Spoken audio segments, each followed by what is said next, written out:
Alrighty, had a little camera problem, so I'll have to start the recording again. So please bear with me. So in this video, we're gonna go over a constant velocity transmission problem. Let's take a look at the problem statement. It says, the drawing in figure P216 shows an exploded view of a 1,800 RPM motor, a gearbox, and a 6,000 RPM blower.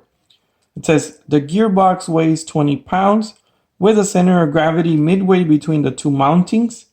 All shafts rotate counterclockwise when viewed from the blower, and neglecting friction losses, determine all loads acting on the gearbox when the motor output is 1 horsepower. They want us to sketch the gearbox as a free body diagram in equilibrium. So before we go into the free body diagram, let's go ahead and try to understand what the problem is telling us. What we have over here is we have a motor is spinning at 1,800 RPM, and it's supplying 1 horsepower. This power is transferred to the gearbox via this shaft over here. And then the gearbox, through some gearing that goes inside, is gonna change something. So what does it change? When it comes out, the shaft is now rotating at 6,000 RPM. So it bumped up the speed of the shaft.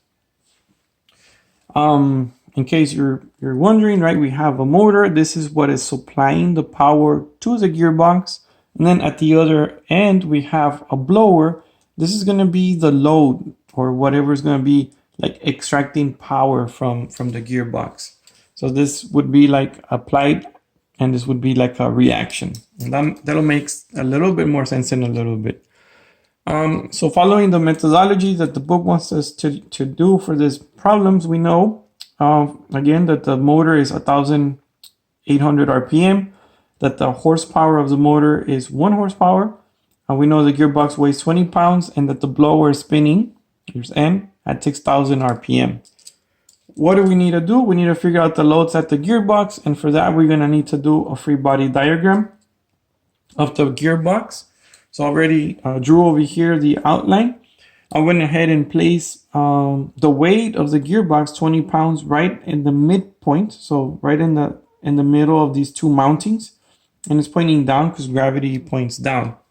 So that's one of the applied loads. If you remember back from your statics and your solids when we're doing a free body diagram, we want to draw the outline of the body.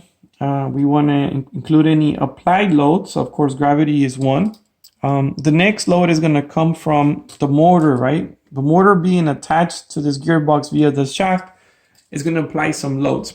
Now, if you remember when we're drawing free body diagrams, and then the equations of equilibrium, we can sum forces and we can sum moments. We cannot sum horsepower. So instead, what we have to do is we're gonna have to calculate, based on a motor that is spinning at 1,800 RPM and that has 1 horsepower, how much torque can it deliver? To be able to do that quickly, we use that shortcut equation that we just went over on the lecture. I'll show it here. From the equation booklet where you can find it, work and power. And so we have these two shortcut equations. One is with kilowatts and one is horsepower. So since we're working with units of horsepower and inches, the English unit system, we're going to use this bottom shortcut equation where the horsepower, or W dot, equals the torque times the speed, angular velocity, I should say, divided by 52. That's a constant. Again, if we put a torque in units of pound-feet and N in RPM, this is going to give us in horsepower. If you ever forget that, don't panic. We included for you some footnotes on the equation booklet, and it says over here, look, if power is horsepower, torque must be in pound-feet, and N, which is the shaft speed, or whatever it is rotating, has to be in RPM. Anyway, so armed with this equation, we know the horsepower of the motor and we know the speed of the motor, so we can quickly solve this equation for T, or the torque in the motor. So solving this for T, right, we're going to move N to the other side by dividing. both sides of the equation, and we're going to multiply both sides of this equation by 52. So this is the equation that we end up, W dot times 52 divided by N. When we put in the values over here given, right, horsepower is just one horsepower, the constant, and then 1,800 RPM. Now, when you plug this in the calculator, the number that comes out is 2.198. And again, because power is already in horsepower and the speed is already in RPM, we don't have to worry about the units. We already know that the answer is going to come out in units of pound-feet. Again, this is by the shortcut formula. So next, we're going to go ahead and include this torque on this free body diagram. But the question that we need to ask ourselves is, what is the direction of the torque? So let me ask you, if when we're looking at this problem from the blower that way, that's a little eyeball looking that way, the shaft is spinning counterclockwise like so. So which direction do you think that the torque is going to be applied?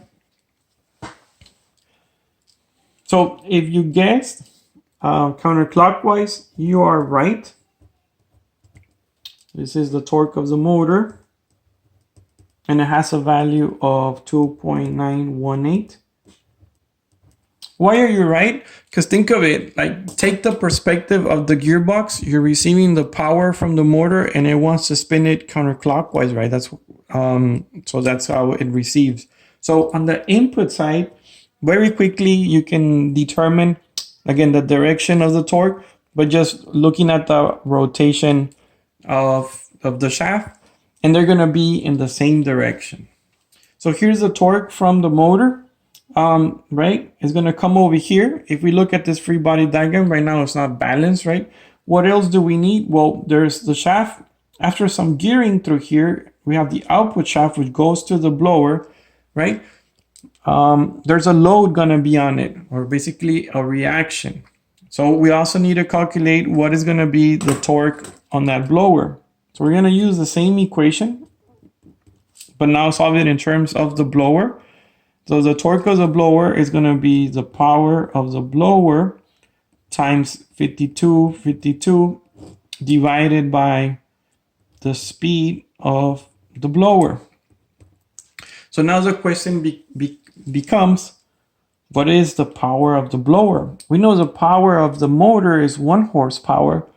They give us the speed, so they give us N over here, as N as 6,000 RPM, right? But what is the power of the blower?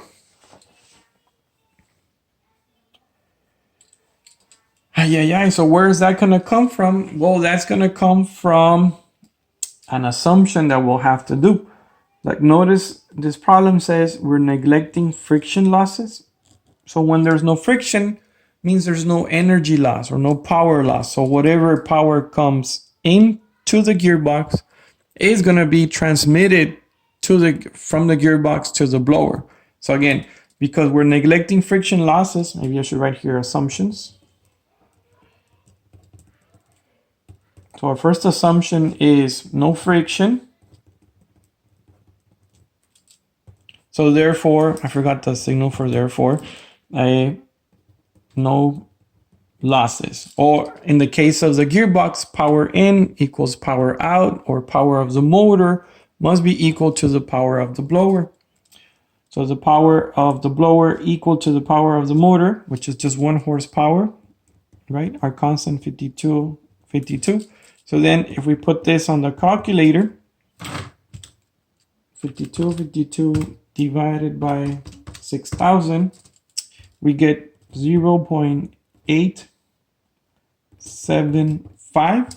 What are the units? Again, because we're working with horsepower and speed and RPM, the units are going to be pound-feet. So now we know how much torque is generated at this blower, right?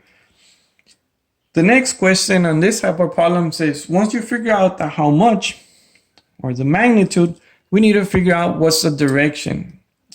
What do I mean by direction? Well, we're interested in the free body diagram of the gearbox, right? we know the shaft is spinning, right? So there's going to be a torque applied to this shaft. And basically we have a 50-50 guess, right?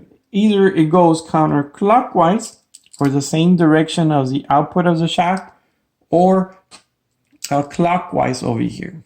Which one would you guess? So if you guess that the direction is counterclockwise, same as the motor, I'm sorry to tell you, you're wrong. Why are you wrong? Think about this blower as the load, right? Or resisting a rotation. This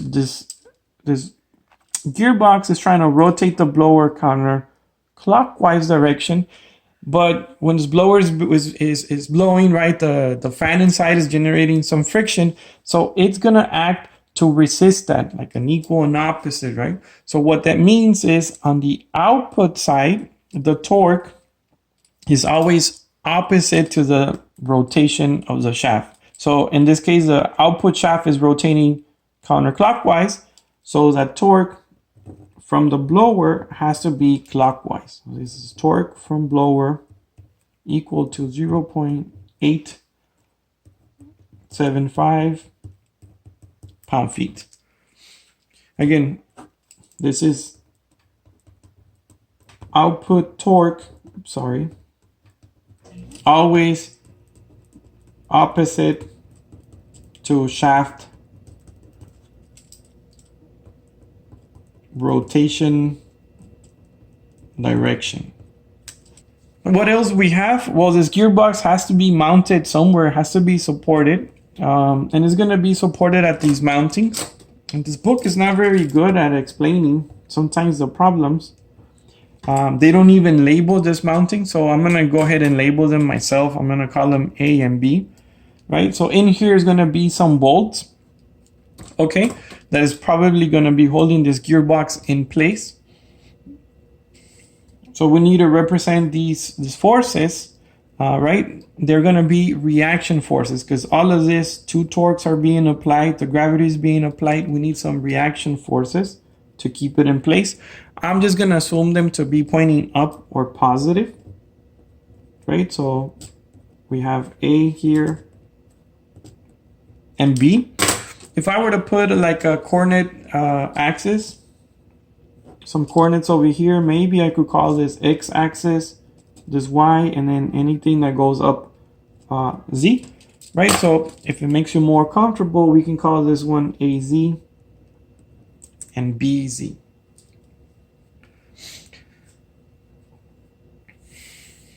So far we have the free body diagram over here. When we look at it, we're trying to solve again for the loads acting at the gearbox. So we have some of the loads, the torque. Now we need to figure out the loads at these mountings over here. Now we're going to be able to use some statics. When we look at this free body diagram, we got two unknowns, right? We can use minimum 3 equations of equilibrium to solve for these. We only need 2, but we can use those equations of equilibrium. Now, why can we use them, right? We have a gearbox, and yes, the shaft is spinning and the blower is spinning, but we're going to use statics to solve this problem. And you might be like, hold on, how come we're going to use statics? Statics means nothing's moving. And the answer is, right? Statics doesn't mean that nothing is moving. Statics just means that the sum, for example, of the forces equals 0. Well, we know that a force is equal to mass times acceleration, right? The gearbox has a mass, right? It has enough mass that it weighs 20 pounds. So this is not 0, but what's going to happen is the acceleration is 0, right? So yes, the gearbox is not accelerating up and down or moving left or right. It's being held in place, so that acceleration equals 0. And even though that the shafts are rotating, we assume, hence the title of this presentation, constant velocity transmission, right? So whenever we have constant velocity, it means that acceleration equals to 0. So we can go ahead and use statics to solve this problem. So one quick way to solve this one is to look at this 3D problem and go ahead and look at it in 2D terms. So let me get another piece of paper. What do I mean by that? Oops, sorry. Move this up over here.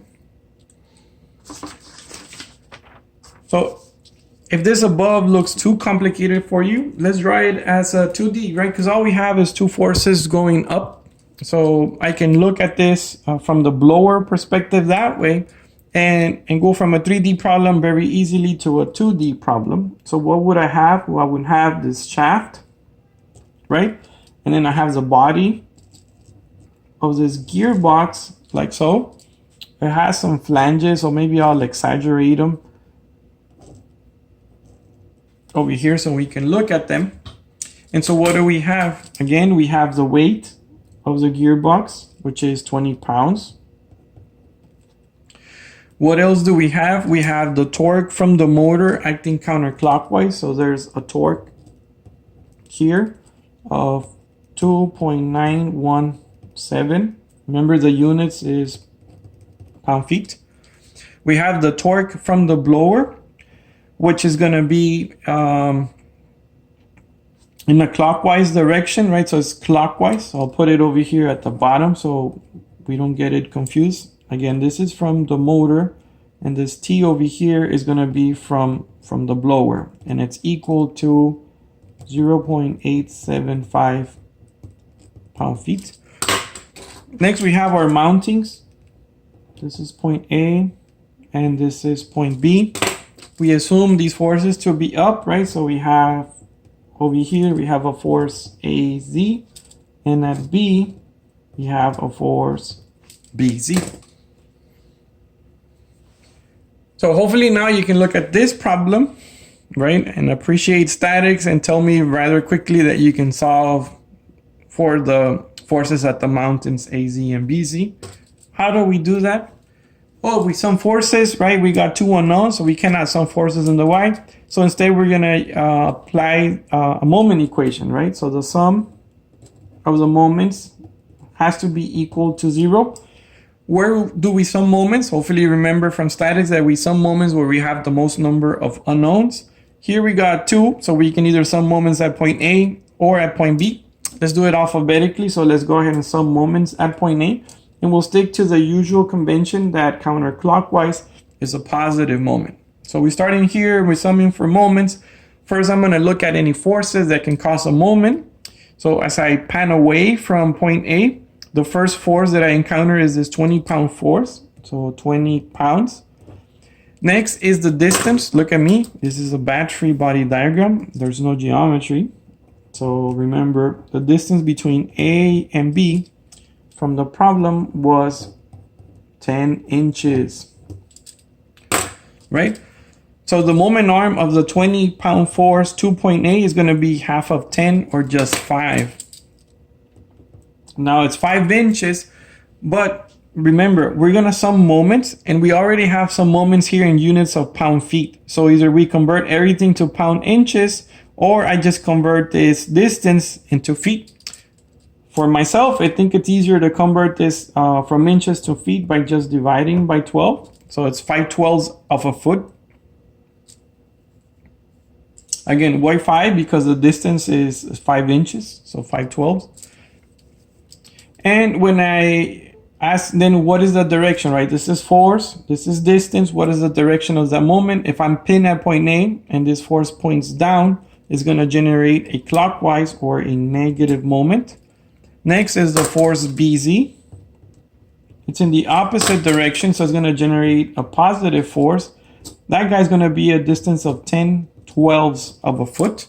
So again, we have force in pounds, and then distance in feet. And next we got the moments. The top one is a counterclockwise or a positive moment, so plus 2.917. And the bottom one is a clockwise or a negative moment, so minus 0.875. The sum of all those must be equal to 0. So we can solve for BZ rather quickly. What would I do, right? I would move anything that doesn't have a BZ to the other side and then divide by 10/12, right? So let me go ahead and do that on the calculator real quickly. So it's going to be 20 goes to the other side, going to become positive. So 20 times 5 12s. This is positive, so move to the other side, become negative. So minus 2.917 and then plus 0.875. Now we have to divide that by 10 by 12. And this gives a value of 7. It says 5496. I'm just going to go 7.55. What are the units? It's going to be pounds, right? And notice this value is positive, so it means that the direction that we initially assumed is correct. So there's an arrow pointing up. That's our BZ. So we got this one. Next, let's solve for AZ. So here, what I'm going to suggest, I'm going to move this up, is instead of just summing forces right now, what we want to do is another moment equation. Let's go ahead and sum moments at point B now, so we can solve for AZ. Again, if it's counterclockwise, it's a positive moment. So now I'm looking at this point B. I'm sweeping away from that point. The first force that I encounter is 20 pounds. It's at a distance of 5/12 of a foot.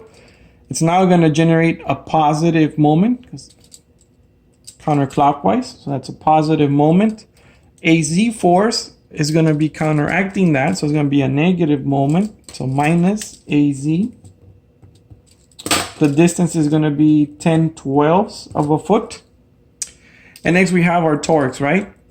The one on the top is still counterclockwise or a positive torque, 2.917. Again, counterclockwise is positive. That's our convention. The bottom one is going to be a negative one, 0.875. There's nothing else, so the sum of all of that must be equal to 0. So next I can solve for AZ here rather quickly. What would I do? If I were doing, like showing all the steps, I would move this to the other side. So everything else remains and then divide by a positive 10 by 12. So I got 20 times 5 by 12 plus 2.917 minus 0.875. And then that answer divided by 10 by 12. And we get a value of 12.45 pounds. It's a positive value, which means the direction that we assumed was correct. So it means AZ points up. So next we need to ask,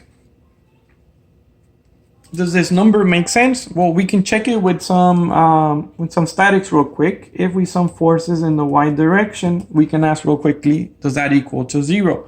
So going on this free body diagram from left to right, first is AZ pointing up, right? So plus 12.45. And then the next force is down, so minus 20. And then BZ is up, so plus 7.55.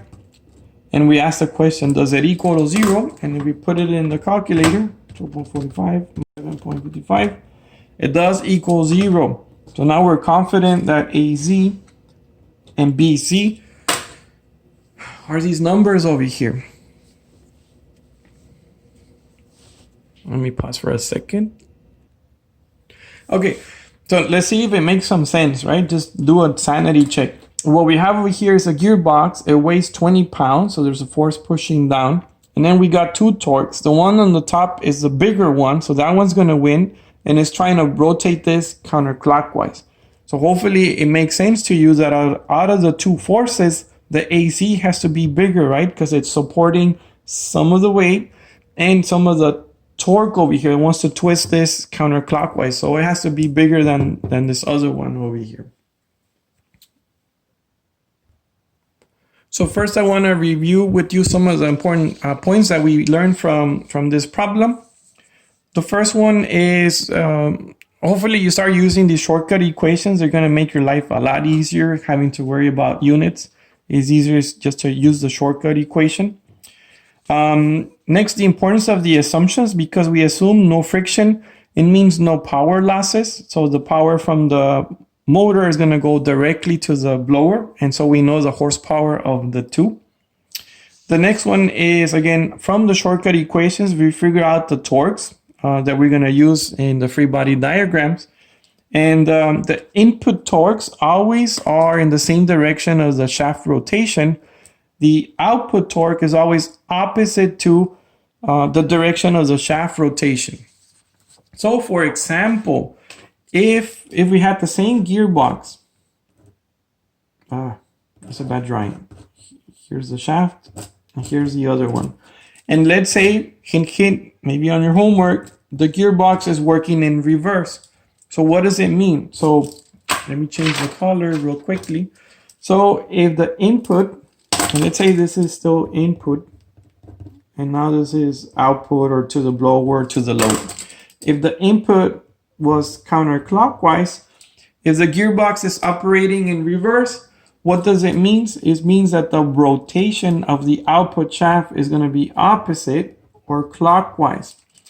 Now, why do we care about that? Well, because when we calculate the torque over here, so this is blue is direction of rotation. So if we want to calculate that torque, right, we'll use the shortcut formula over here for whatever there. When we apply it, we have to apply it opposite, right? So in that case, the torque would be counterclockwise.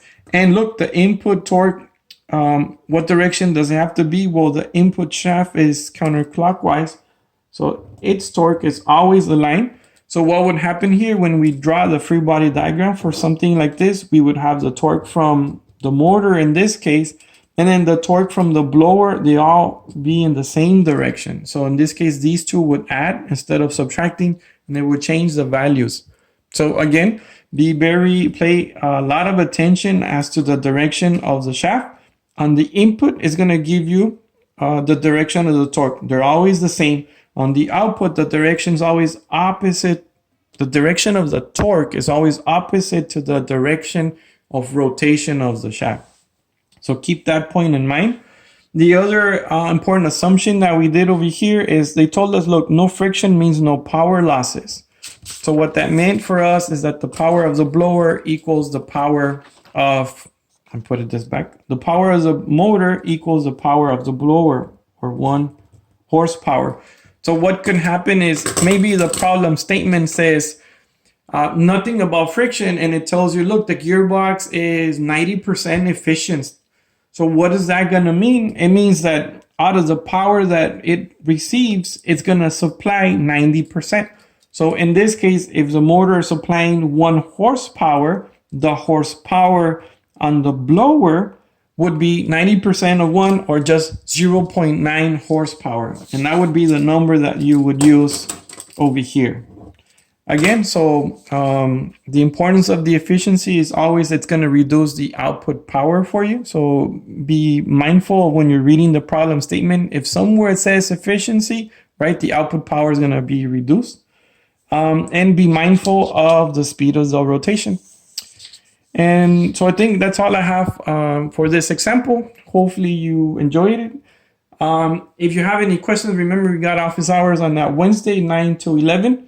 Hopefully I can see you then to answer them, or if not, shoot me an email and I'll get to you as quickly as possible. Thank you.